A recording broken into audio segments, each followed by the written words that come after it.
It's a scenario sports fans have become all too familiar with: franchise relocation. The Board of Directors of the Milwaukee Braves Incorporated voted today to request permission of the National League to transfer their franchise to Atlanta, Georgia for 1965. With billions of dollars at stake, being the home for a professional sports team has evolved into a cutthroat urban arms race between civic municipalities. The owners start realizing they have this monopoly power where they can play cities off of each other. Lured by tax-subsidized stadiums and burgeoning television markets, franchise owners continue to venture into financially unproven regions in search of lucrative contracts. Teams had an opportunity to really capitalize by signing big deals. They were not dependent upon the ticket at the gate. As the country's marquee sport, America's pastime has set the standard for how other professional sports conduct themselves. In the 1950s, in the four major sports, team sports, there were only 18 cities in the United States represented. Today, we're up to 43. Yet professional sports' manifest destiny didn't start until the spring of 1953, when visionary owner Lou Perini chose to challenge a 50-year moratorium to escape his franchise's financial restraints by moving his Boston Braves to Milwaukee. It was the first move in the history of modern baseball.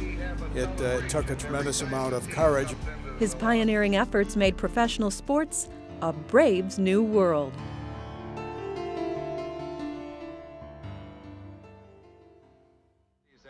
It's been said that baseball's modern era can be traced back to a covert meeting that took place only weeks after the 1952 season ended. Lou Perini met that winter with members of his staff, and he said, "I'm going to move the Braves. We can't tell anybody." Even his family didn't know. Boston Braves owner Lou Perini outlined the potentially bleak future for his ball club. I think he felt at the time that almost anything would have been better than Boston. And they lost, I don't know, $600,000 or $700,000 in the last year they were in Boston.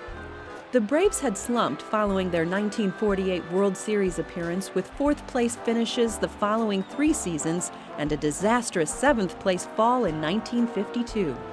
In 1952, the Braves drew 281,000 people the entire season. They only had 2 crowds of more than 10,000 spectators. Relying primarily on gate receipts before the days of lucrative radio or television contracts, Perini estimated the Braves would continue to lose $1 million a year if the team stayed in Boston. I think he saw that they couldn't compete with the Red Sox in Boston financially or on the field. You've got Ted Williams and Dom DiMaggio and company down the street. You're fighting for attendance, and the Red Sox won out.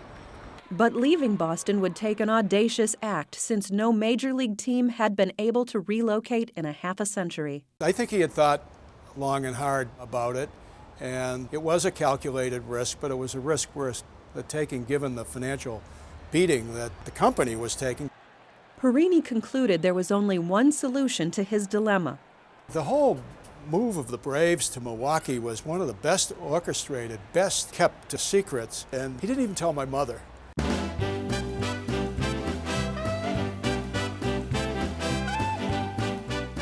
Milwaukee, Wisconsin had become a prosperous city in the wake of World War II, with numerous factories contributing to its blue-collar reputation.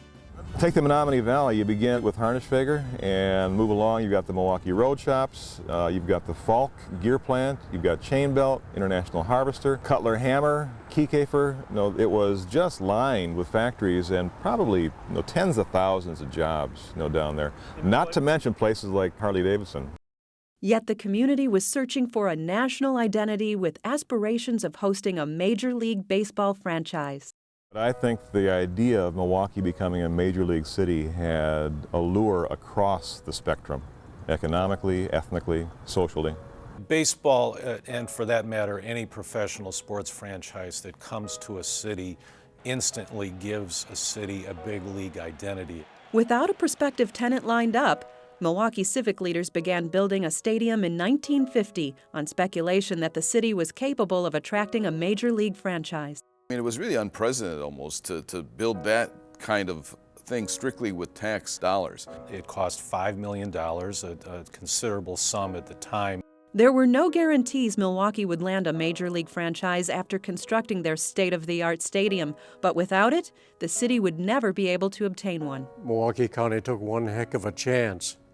This was the only city that built a major league stadium without any promise from anybody that the team would move here. The city was prepared to move the minor league Milwaukee Brewers from antiquated Borchert Field into County Stadium for the 1953 season. But a mere 2 weeks after the first phase of construction was completed in March, forces were in motion that would change the destiny of Milwaukee County Stadium forever. Bill Veeck wanted to move the St. Louis Browns into this stadium. They didn't make any money, and they didn't win much and this kind of stuff. And he made a real concentrated effort to get St. Louis, the Browns, to move here. The St. Louis Browns were in the same situation in St. Louis that the Braves had been in Boston. They were the number 2 team, had always been the number 2 team, and would always be the number 2 team. So they had really no future there. As a former owner of the minor league Brewers during the early 1940s, Veeck was aware of Milwaukee's potential as a big league city. He knew the people of Milwaukee. He had been tremendously popular in Milwaukee. And he knew that, especially if they could get a new ballpark, they could be successful. But as owner of the minor league Milwaukee Brewers franchise, the Boston Braves' Lou Perini had exclusive territorial rights to the city under baseball's monopolistic operating agreement. There was a lot of pressure coming out of Milwaukee to transform that city from a minor league city to a major league city. And if the Veeck thing hadn't entered the scene, he might have waited a little longer to see how things worked. But I think that added some urgency to it. With his hand forced, Perini blocked Veeck's attempted move and instead requested that his Braves be allowed to relocate from Boston to Milwaukee, effective immediately. Perini made his case, and the National League voted yes, let him go, just like that. Lou Perini was definitely very respected by the other major league owners. He had very good relationships that he had built up with people. I think it was the Cubs and the Wrigley family, which was probably the key swing vote due to their location and Wisconsin. With baseball's owners voting unanimously to support the Braves' relocation on March 18, 1953, the major league landscape had been altered for the first time in 50 years. Major League Baseball finally understood that it was time to move. The move of the Boston Braves to Milwaukee was the precedent breaker. It was the first move in the history of modern baseball. It took a tremendous amount of courage. For 50 years, the same 16 teams had played in the same 11 cities in the major leagues. Through 2 wars, through a depression. It really started a series of moves to other cities, particularly the western moves, which really changed the face of baseball from a kind of a Midwest and Eastern enterprise to a national enterprise. As the Braves blazed their trail west, opening day was less than a month away, and they now faced the daunting task of selling tickets in Milwaukee without any off-season marketing or advertising. Milwaukee was about to become home to the oldest continuously operating pro sports franchise in America. The roots of the game, the roots of Major League Baseball, are deeply sunk in Boston soil, and the Braves, first known as the Red Stockings, were the team that started it all. The Braves started in 1871 in the National Association, and then were a charter member of the National League in 1876. And I think what they've proven from that time on is that anything is possible if you hang around long enough. The Miracle Braves of 1914 enjoyed one of the biggest sports upsets in the first half of the 20th century, sweeping the Philadelphia Athletics to win the World Series. Following the 1914 miracle, however, the Braves' one-loss record topped 500 only 7 times through 1945. If you look at the history of the club during the 20s and 30s, they weren't very good. They almost went out of business in the 1930s during the Depression. The team had been basically economically deprived for a number of years, living on a shoestring. But in 1944, a group of local businessmen looked to reinvigorate the franchise. 3 steam shovels were local contractors, Lou Perini, Guido Rugo, and Ralph Meany.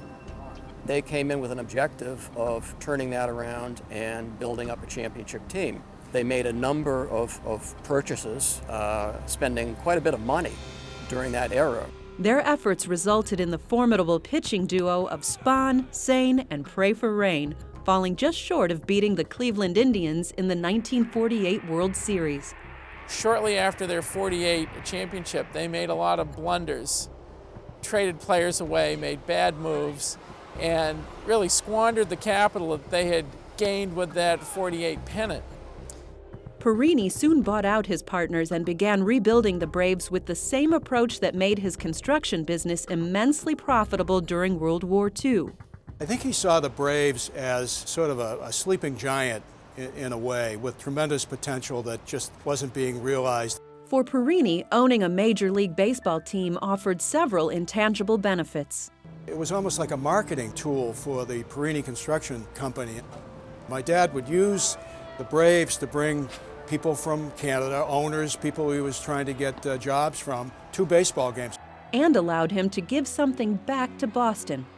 It was Lou Perini who had been the driving force behind the formation of the Jimmy Fund.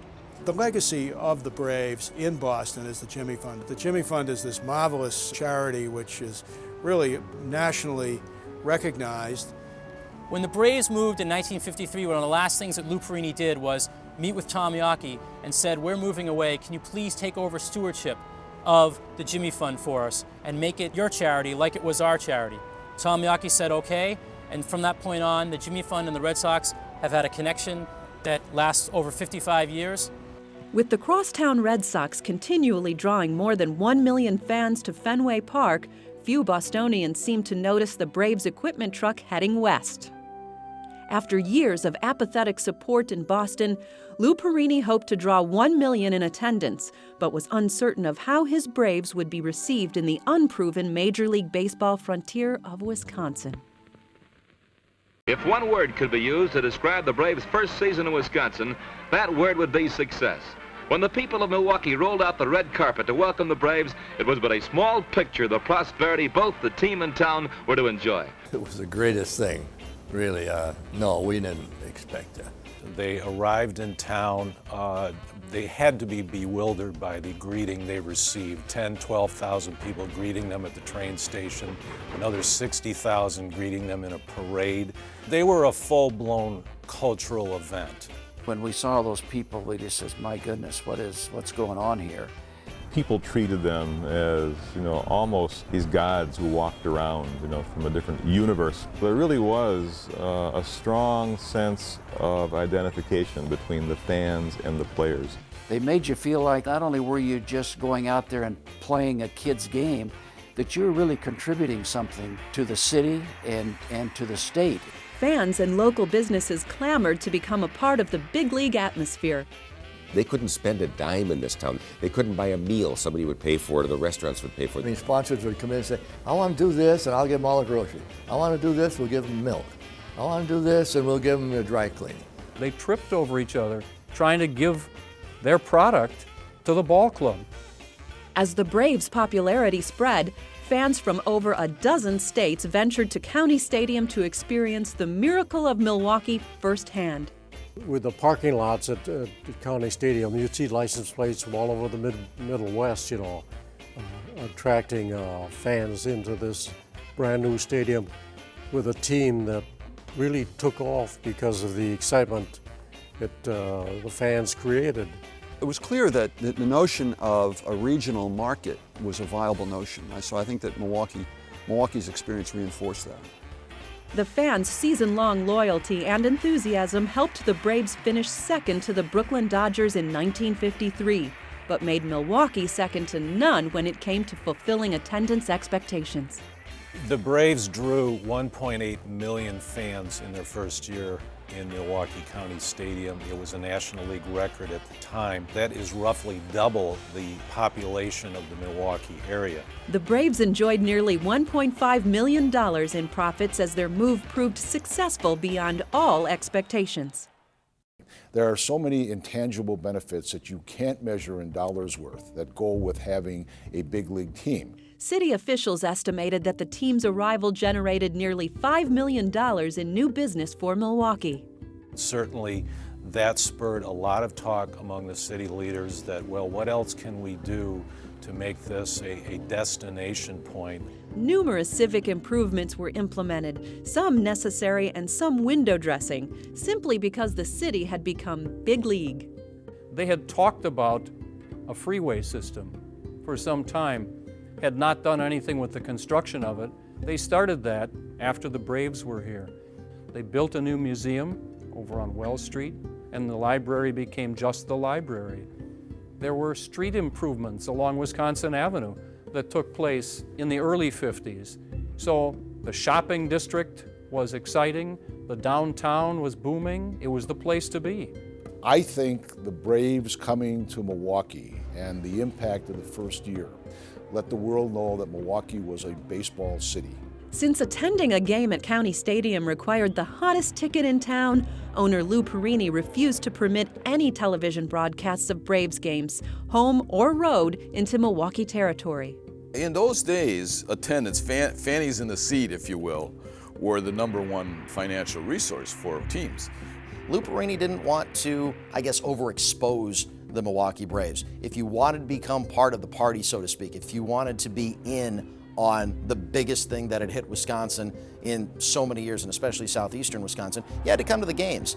Fans continued to pack County Stadium, and at the end of the 1954 season, a new National League record of over 2.1 million fans witnessed the miracle of Milwaukee, proving the Braves' encore performance at the ticket turnstiles wasn't a one-year honeymoon.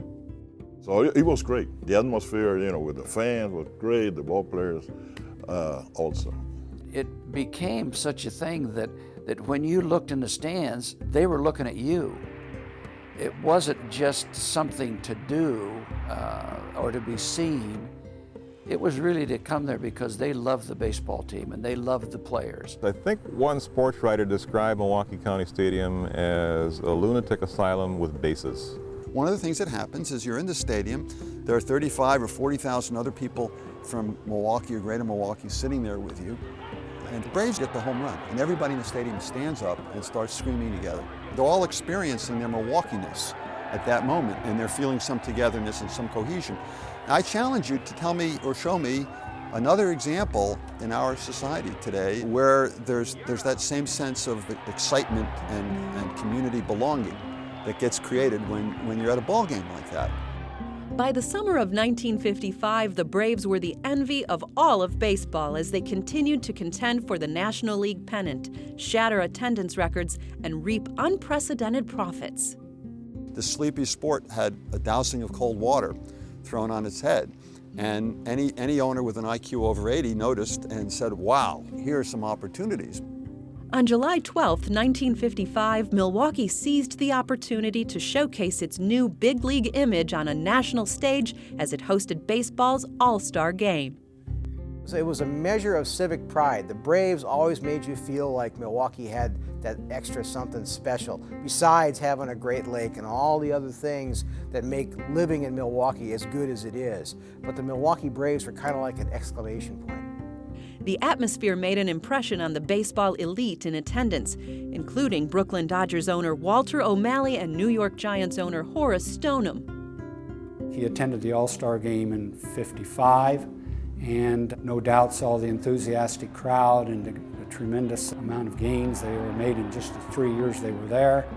Certainly O'Malley and Stoneham were awakened to the opportunities that lay ahead because of the experience that the Braves had under Perini. Because of the Braves' immediate success in Milwaukee, cities began competing in a cutthroat game of luring baseball franchises with hopes of enjoying the same results as the miracle in Milwaukee. What Milwaukee proved was that it was time to start prospecting. Cities were no longer just cities, you were now prospecting markets.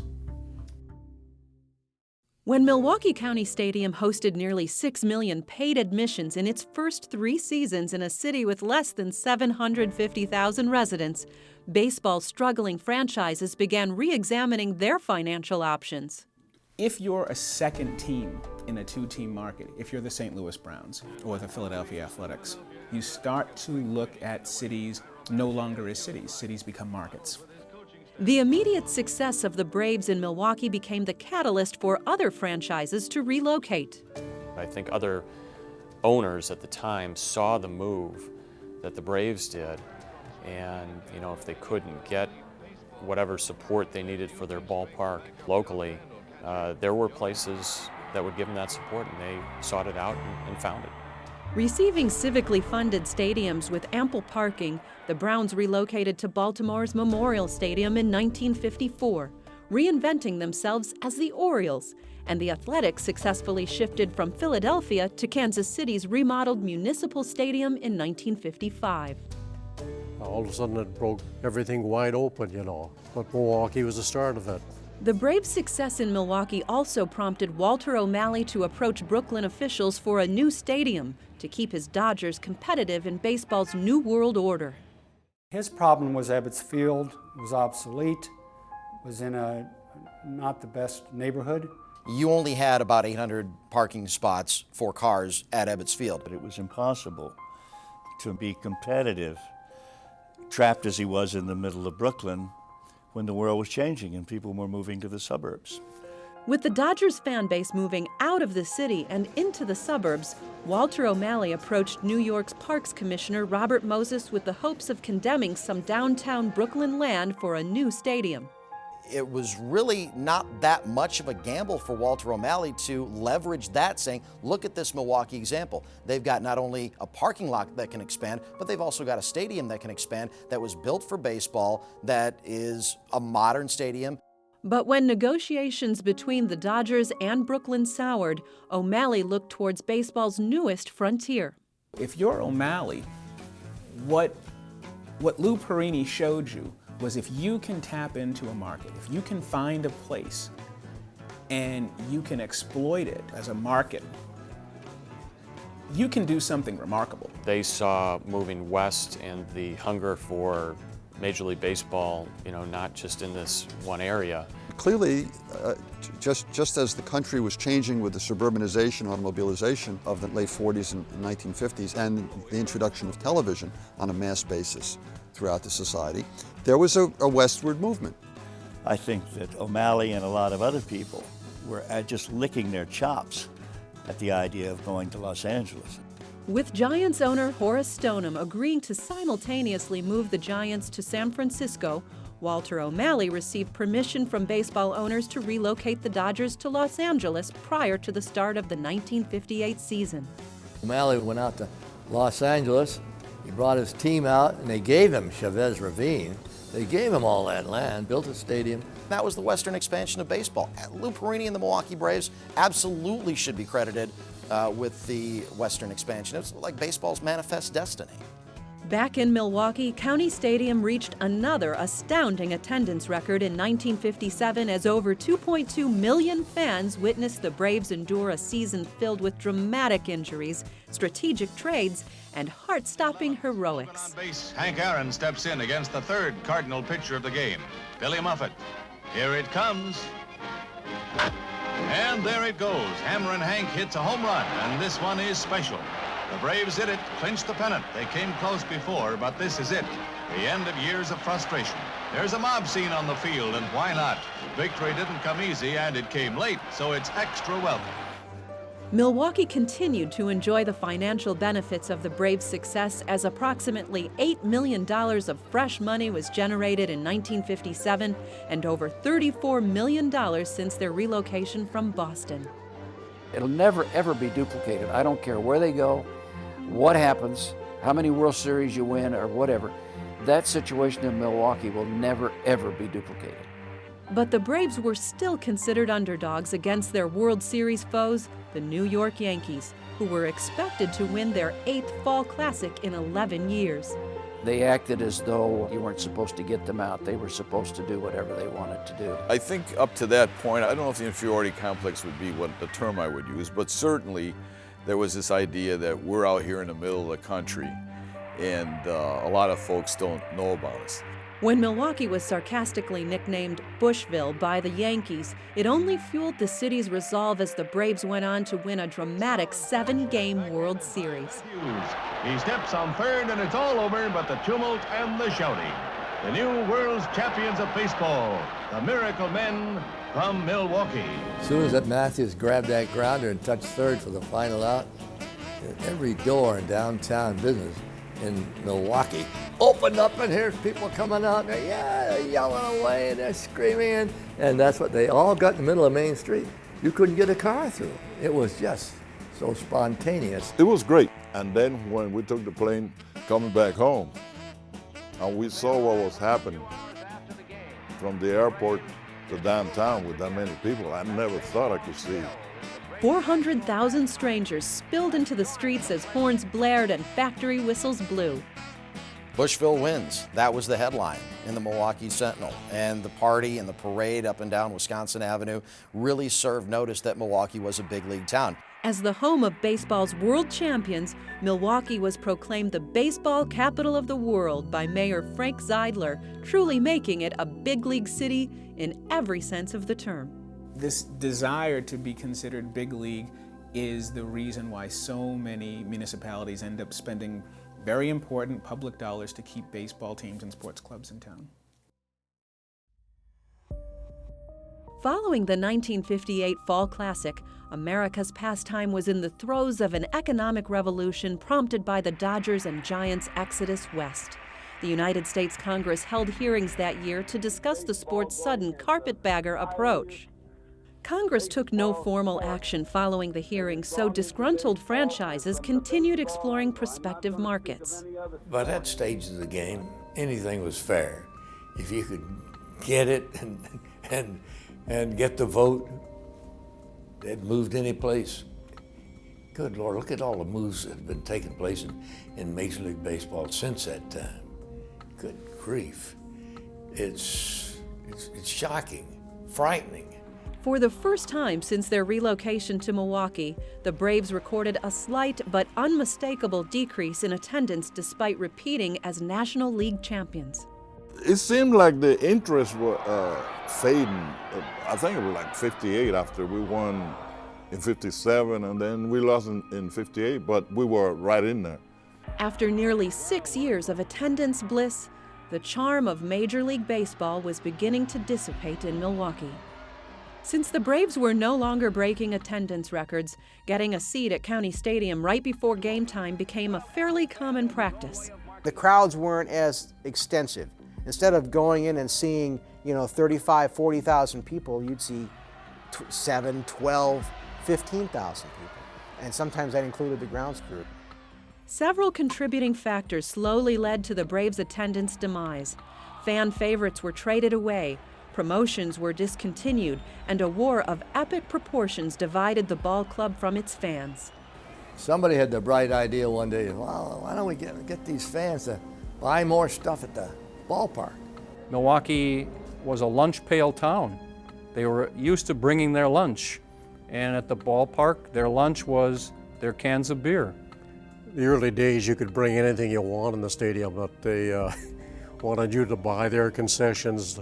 One of the things that the Milwaukee County Board did that irritated the Braves fans was to ban the carry-in of 6-packs of beer. A lot of people resented the move. Milwaukee was always known as the city of breweries, and here they were banning the hometown product. What's more important in Milwaukee than beer? It was a bad mistake by the Braves franchise to not let fans bring beer into the ballpark, and they paid the price for it. I think it was the very next year they said, hey, we're lifting that ban, come on back. And enough people had stayed away that they said, heck with you, we're not coming in. No longer contending for the National League pennant on an annual basis, the Braves continued to suffer from spiraling attendance figures with no bottom in sight as they drew only 1.1 million fans in 1961, less than half their watermark high from 1957. It's like anything else. If the product deteriorates, the fans whom winning that was the reason they're going to go, they started finding other things to do. But not even the most disgruntled fan could have foreseen the Braves' bleak future in Milwaukee. By 1962, Lou Perini's vision of baseball's New World Order less than a decade earlier had revolutionized baseball's entire economic structure. Suddenly, cities are no longer the center of the baseball economy. That to me is the beginning of modern baseball. The speed in which baseball changed was almost overnight. Within 6 years, it was obvious that everything you thought you knew about the sport was going to change. Although critics feared the almost sacred bonds between cities and their baseball teams had been destroyed, the franchise relocations instead proved America yearned for more of its pastime. So what Torre started was a landslide, in effect. I guess once you start moving, there was nothing to stop it. Yet Major League Baseball refused to expand beyond its 16-team, two-league structure that had existed for over half a century. You have the beginnings of a resentment towards Major League Baseball, that how could they do this? How can they do this to this great baseball town? Looking to exploit baseball's growing popularity in America's untapped markets, New York attorney William Shea and former Brooklyn Dodgers executive Branch Rickey organized the rival Continental League, looking to place teams in areas without Major League Baseball. There were other cities that started saying, look, we have just as much to offer. Why don't you expand, build some more ballparks, and we can all be successful. You're looking at cities like Houston or Dallas or El Paso for that matter, cities like Phoenix, cities like Denver, cities that were legitimate baseball markets, legitimate Major League Baseball markets. The Continental League put so much pressure on Major League Baseball. Major League Baseball responded, and responded big time by expanding by 2 teams in '61 and 2 in '62. Therefore, just killed the Continental League. The American League expanded from 8 to 10 teams in 1961 with the addition of the Los Angeles Angels and Washington Senators. And the National League followed in 1962 with the New York Metropolitans and Houston Colt 45s. Because of the new franchises, the traditional 154-game schedule was expanded to 162 games to provide baseball owners 8 additional dates to add to their ever-expanding bottom line. Sure, it's a business. No one's kidding that. Every major league sport, football, basketball, they're all businesses. Everyone's looking for a better deal. In the early 1960s, nearly 1,000 miles outside of Milwaukee, an enthusiastic group of businessmen and boosters were building a spirited campaign to become a big league city. You had a very dynamic leadership emerging out of Atlanta, led by Ivan Allen, who was then the mayor. You had Mills Lane, who was a banker, a maverick banker at CNS Bank. And then you had the owner and operator of the Coca-Cola bottling company, and it was Arthur Montgomery. And those three basically formed a leadership group. And in Atlanta's defense, they were just as hungry for a ball club as Milwaukee had been back in '53. You know, the new rising star of the South. You know, so they were really going all out, you know, to attract a major league team, and didn't really care about where it came from.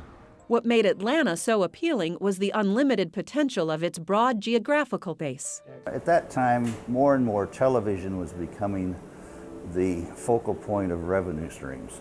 And you could see that great wide space of the South could be an unbelievable television market.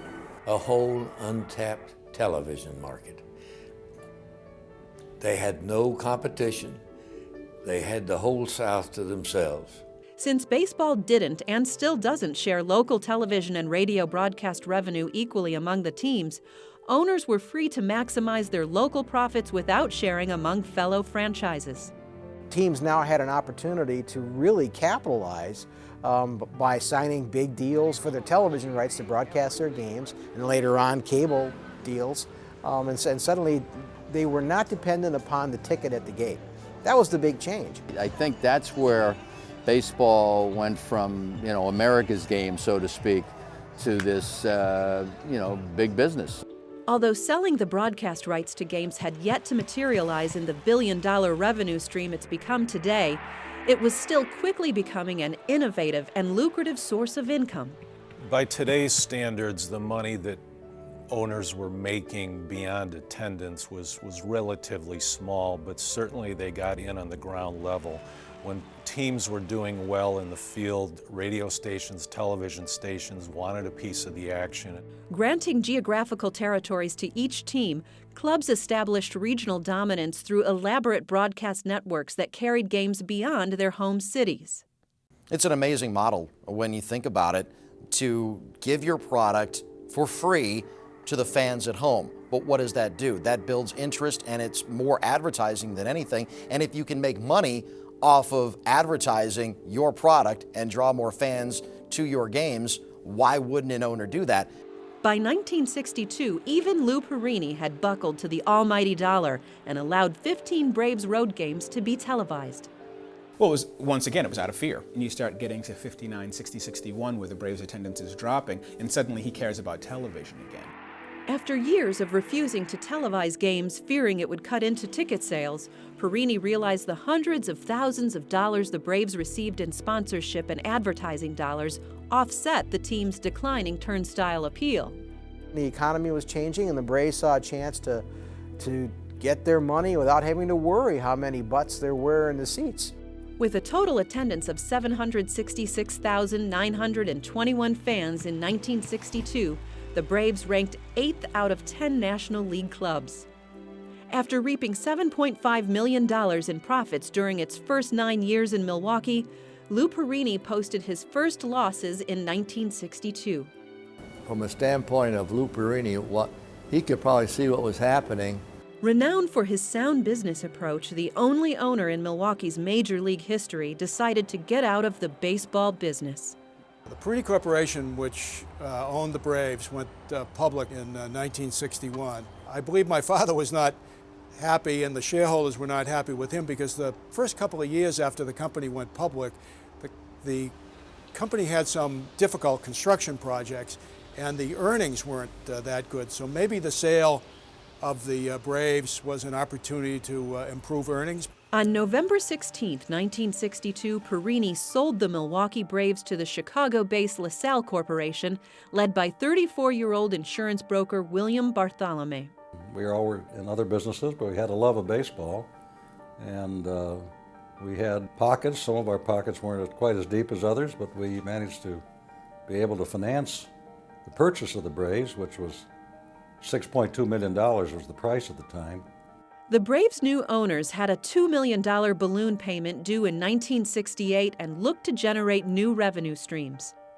Bartholomew and his associates offered to sell 115,000 shares of team stock at a price of $11.50 per share to Wisconsin residents prior to the start of the 1963 season. It was our unanimous opinion that we should offer at the same price proportionately that we'd paid for the team against the $6.2 million, some local ownership. They hoped that the invitation to purchase stock would become the stroke of genius to not only reinvigorate fan interest, but also pull the team back above the financial break-even point.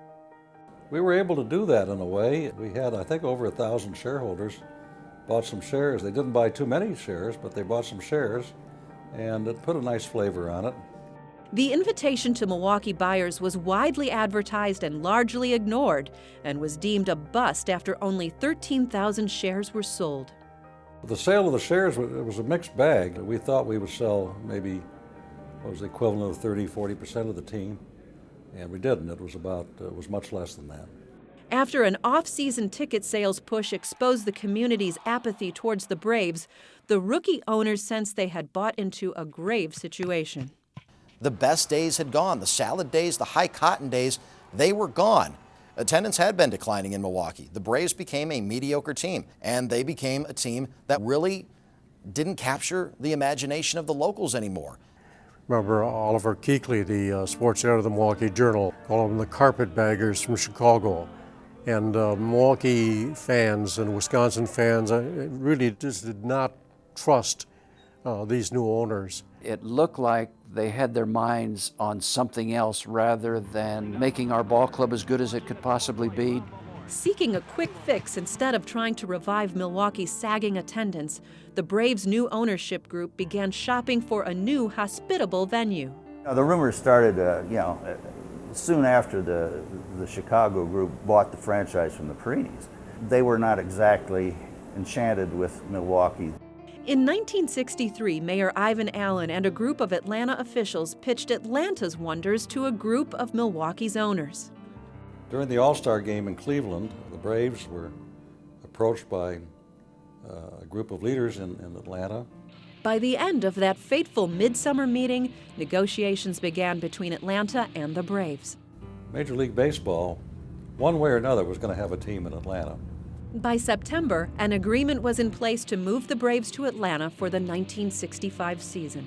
They saw a lucrative market in the South, and they took the money and they ran. And this is after they had been quoted as saying, "We're here today, we're here tomorrow, we'll be here as long as you want us." They were packing the bags at that time. But Milwaukee was not willing to part with their big league status without a fight.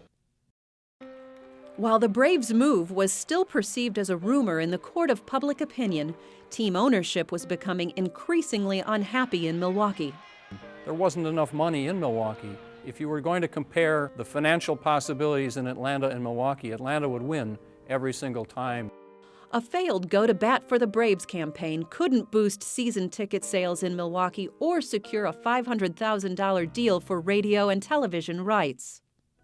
In 1964, Schlitz, which was a major sponsor of the Braves, could only offer a tiny percentage of what Coca-Cola could offer. Schlitz didn't make enough money to compete with a giant like Coca-Cola. By the time baseball's elite gathered for the 1964 All-Star Game, an article in the Sporting News attributed to an unimpeachable source claimed that the Braves planned to move to Atlanta in 1965. I think maybe the fans were more confused.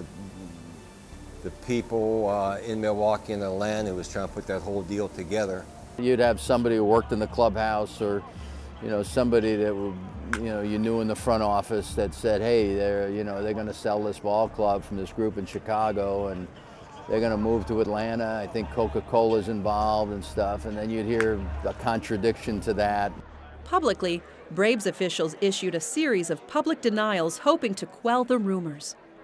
Because they thought the more they denied it, the more people might show up at the ballpark in Milwaukee. They wanted the people to come back. "Oh, we're not going to leave you. Come on!" And they knew they were going to, but they wanted to get some increased gate figures, and never came to pass. Of course, everybody knew they were lying.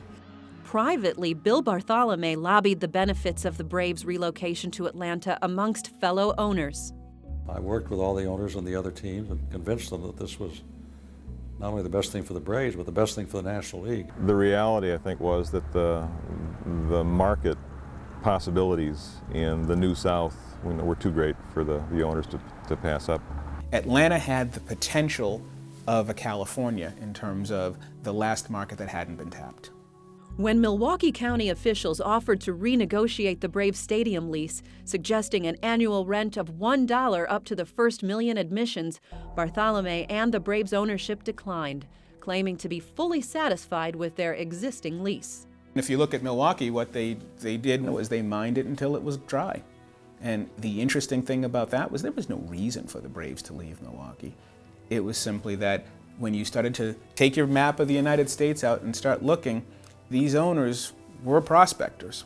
Just 10 days after telling the press that it would be a personal disappointment to leave Milwaukee, Bartholomew scheduled a press conference. The Board of Directors of the Milwaukee Braves Incorporated voted today to request permission of the National League to transfer their franchise to Atlanta, Georgia for 1965. I wasn't too fond of it. They gave me this memo and said, "Ernie, you read this." And so I read it. The Braves today announced that they're moving their franchise to Atlanta, and I don't know if I would wanted to go home or not. Now, we got a couple of threatening calls and some notes, and "You traitor, get out of town." And I wanted to say, "Hey, it's not my team, but I was a part of it." No one liked it, but it was going to happen. The same Braves franchise that in 1953 became the first club in 50 years to relocate was perched to become the first club to switch cities twice. And if team ownership is constantly fighting to generate revenue, then they're going to leave. They're going to look for, as we say, greener pastures. The financial facts just don't dictate that we can operate our kind of organization in Milwaukee, and that's the reason we made this change. We didn't buy the club to move it, but we also didn't buy it to go broke. Claiming that the club had lost $3.5 million in Milwaukee due in large part to the flagging attendance, the Braves owners blamed the anti-baseball climate for driving them away. Actually, the animosity got very ugly in a war of words for a couple of years before it got down to actual political moves and legal moves. The hostility grew so heated that the Milwaukee County Board called for a resolution to investigate management's possible contract violations in ticket sales and accused the Braves of purposely losing games. The fallout of the sale of the team was that the county board turned against the Braves. Eugene Grubschmidt was the supervisor who pretty much epitomized the hostility that was created between the politicians and the team. The county board simply started to look at it in terms of money. But no public bickering could compete with Atlanta's untapped revenue streams compared to Milwaukee's limited advertising market of 2.5 million television households. You had Minnesota on one side, you had Cubs and White Sox to the south, you had the lake to the east, and you had the great North Woods to the north. Milwaukee was declining as population and was a Rust Belt, losing manufacturing jobs. Atlanta was a growing metropolitan area. Braves ownership cashed in on Major League Baseball's neglect of the South, receiving $2.5 million for their first broadcast contract in Atlanta. It covered a 7-state empire of 6 million baseball-deprived households between the Atlantic Ocean and Mississippi River. We thought there'd be some opportunities to build a strong radio network, and radio was very important at that time. And the degree that we had telecasts available, it was an opportunity that did not exist in Milwaukee because of the proximity of Chicago and Twin Cities. Aware that the Braves' lease with Milwaukee County Stadium didn't expire until after the 1965 season, the National League gave the franchise permission to move to Atlanta in 1966, a year later than originally requested. At the opening of the meeting today, which I had called to consider the Milwaukee-Atlanta situation, the Milwaukee officials advised us that they learned last night, or early this morning, they learned this morning that they were under a restraining order not to make a request for the shift of franchise, for a transfer from Milwaukee to Atlanta. And out of respect for the court order, the league took no action. Milwaukee was fighting back. What was his name? Grobschmidt. Mr. Grobschmidt was raising all manners of hell. Both sides had their dukes up, and the fight was about to begin. That left Milwaukee with one last summer to either save their Braves franchise or prepare to become the first city to be completely abandoned by big league sports. Following the 1964 season, fans began realizing Milwaukee would not be able to match Atlanta's financial incentives and diverted their passion for the Braves into an exercise of spite. The interesting thing was John Doyne, who was one of the county supervisors in Milwaukee, had decried Atlanta's piracy of the Braves. And if you go back and look, it was a very similar type of piracy. It was just that they were in the loser's dugout this time instead of back in '53. As a result of their lame duck status, the Braves lost nearly $1 million playing out a 1965 season that no one wanted. I mean, that was a very sad year, based on the fact that they knew we were leaving, going to Atlanta in 1966. County Stadium's attendance plummeted to an all-time low of 555,584 fans in 1965. When you passed County Stadium in the summertime, it was like a cemetery out there, a white elephant. As the Braves' anticlimactic season came to a painful close, the majority of Milwaukee's baseball headlines came from the courtroom. The first thing to do was to look legally at what kinds of remedies were available to the state of Wisconsin, and the state of Wisconsin ended up suing the Milwaukee Braves. On August 6, 1965, Wisconsin Attorney General Bronson LaFollette filed antitrust lawsuits against the Braves and the National League. Basically, what the state of Wisconsin was saying is, by taking this team away you in effect have monopolized baseball and have restrained certain trades that could go on in relationship to baseball. Never before had the nation's only federally protected legal monopoly faced an antitrust challenge on a state level. There has been a body of law, starting with a 1922 case called Federal Baseball, which talked about whether or not the sport of baseball was subject to the Sherman antitrust law. And in that very earliest case, Supreme Court said that baseball is a sport. It is not an interstate commerce. It is not in trade. It is purely a state affair, and therefore is not subject to the antitrust laws. Rather than sue in federal court where baseball's well-established antitrust exemption would prevail, La Follette filed the action in state court under Wisconsin's antitrust law. It was with the hope that they get a hometown decision. They thought that they would have a better chance in the state courts under state law to get a favorable decision because of some of the emotion that was involved in the removal of the Braves to Atlanta. In open court, state attorneys offered to drop the suit in exchange for a new franchise. But the owners protested, claiming that Wisconsin was holding the National League hostage until they promised an expansion team to Milwaukee. It was a sort of a Bush League scuffle between two cities. If victorious, the state of Wisconsin could seek injunctions in other states forbidding the Braves to play home games anywhere but within Milwaukee. The Milwaukee people, they thought they had Atlanta nailed, and the Atlanta people thought they had Milwaukee nailed. The ensuing trial in Judge Elmer Roller's Milwaukee courtroom had lifted the veil of innocence from the national pastime, exposing the sport's ugly visage of monopoly. Roller was an excellent trial judge, but nevertheless, it came the love of Wisconsin and the love of baseball. Ultimately, there was a decision that was rendered by Judge Roller in April of 1966, and Judge Roller said that the Milwaukee Braves had violated the Wisconsin antitrust laws.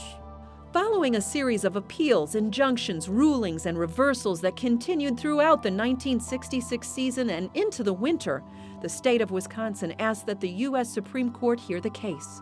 The ultimate decision was simple, and that is, you have a supremacy clause in the Constitution. That has priority over any state laws. Therefore, the state laws are not going to trump the federal laws. Baseball's exemption from antitrust laws had been upheld, thus ending the legal brawl. Atlanta finally had its Braves. When the Braves moved from Boston to Milwaukee, it was cause for celebration in the streets. No one at that time thought that it would only last 13 years. You see a piece of Americana that never existed before, is never going to exist again. No city is ever going to have the love affair with a team the way that Milwaukee did with the Braves. The city embraced their ball club, and I sense that sometimes when you realize baseball's big business now, I think you lose some of that. Back in 1953, Milwaukee could have never predicted the financial and emotional consequences of moving a professional sports franchise. The owners start realizing they have this monopoly power where they can play cities off of each other. And the owner says to a city, oh, you want my team?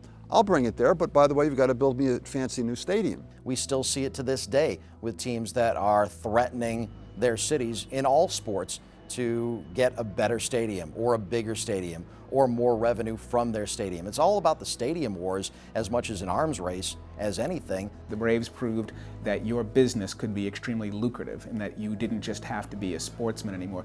You could become a billionaire by owning a sports team, and that hadn't always been the case. That's the legacy of the Milwaukee Braves.